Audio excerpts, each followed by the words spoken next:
Today, I'll show you a simple way to unlock your phone's screen lock or password without losing any data.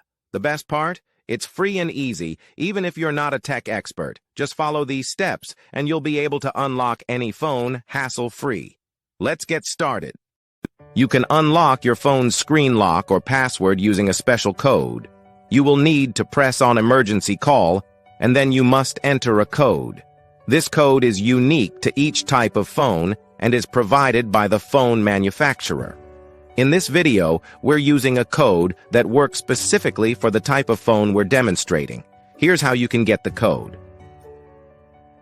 Visit this website that provides unlock codes for free using a unique method. And that's it. Now you can unlock your phone without losing any data. See you in the next video. Bye.